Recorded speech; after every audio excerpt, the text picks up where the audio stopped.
Yes, hello again. It's another day, another blessing. Imana irongera dutije amagara je nawe kugira ngo dukomeze kwiberaho ariko twiga gukora ibyiza kugira ngo dukomeze kubaho neza. Ndakubitse ukanda subscribe, ndagushimire wabikoze maze ndagusaba gusangiza inshuti zawe kugira ngo dukomeze gushika kure maze usige icyumviro cyawe muri comment kugira ngo dukomeze kubana gatano kukagenzi kako. Twagiye muri iyi nkuru y'uno munsi tuganire kuri Primusic.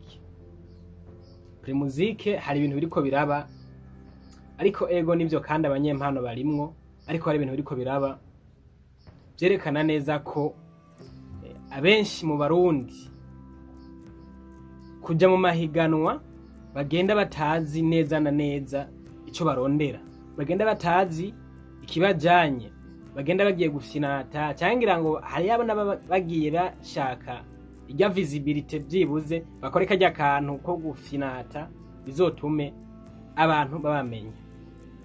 Hanyuma nagira kubwico rero nakubwire ibintu bishika kuri bitatu. Ibyo bintu bitatu mu gihe ugiye gukora mu kintu, impamvu ibyo bintu ngiye kubivuga nifashishije ibyo maze iminsi mbona biriko biraba muri Primusic, kuntu abantu banegligent badashiramwe ishaka mu kintu baba bagiye gukora ngo berekane neza ko bafise inyota yuko ico kintu cyo bagirira akamaro. Ibintu bitatu rero ukwiye gukurikiza mu gihe uzi yuko ugiye gukora ikintu runaka.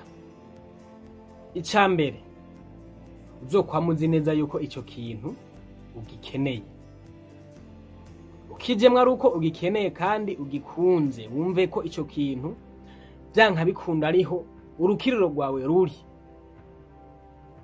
kuko ikintu ugiye gukora utagishaka utumva nyene ko gifitiye inyota moname ni ushitseyo uvuga ntaco biri n'ubu nta bizonshikana gumubona nyene biri simple like that, umva nyene ntaco byo gufasha.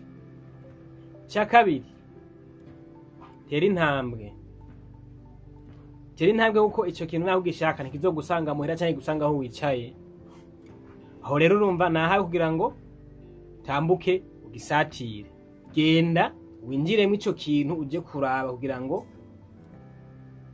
ushikiye, uko niwaguma wicaye ego uzobugikeneye mugabo gumne wicaye aho nyene nta nahantu na hatoya kizogushikana,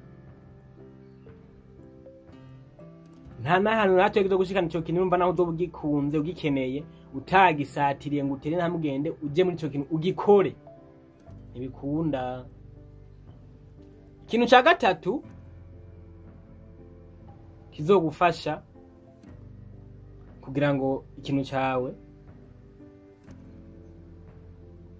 kigushikane ku yindi ntambwe kandi ugikore ari uko gikunze, ukwiye kumenya nyene yuko ibi bintu bitatu bizogufasha.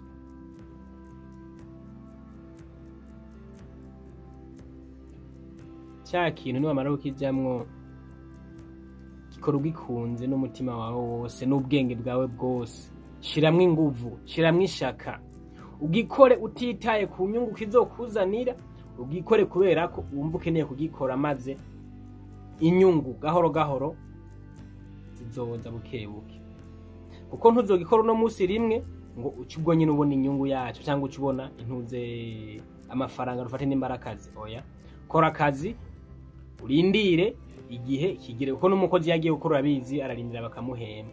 Haga rero iyo ugiye ugakora dufate nk'akaroro ugiye ku kazi runaka bakwangajije, utarindire kujya kwezi guhereye none umva y'amahera uzoyaronka, ukora wihanganye gatenyenya buhoro buhoro urugendo kandi buke bushikana umusiba ku mugezi. Bo ivyo rero ivyo bintu bitatu nagutebwe kugira ngo uzuvyifashishe mu gihe ufise umugambi, ufise ikintu ukeneye gukora runaka bizogufasha. Wakoze kubana nanje muri kino kiganiro. Ibiganiro ni byinshi umunsi ku yundi, kanda subscribe wowe utarabikora ndagushimira cyane kandi wowe wabikoze. Dukomeze kubana gatano kuri kagenzi kako umunsi ku yundi ibiganiro kugira ngo dushobore kugira ico tumariye societe, twige twigishanye, tumenye dutahure maze dukore kugira ngo duteze imbere imiryango yacu ibihugu tuvamwo, aho tubaye, natwe ubwacu dushobore kugira gute, kaba kanoti musaza. Wakoze, Imana iguhe umugisha.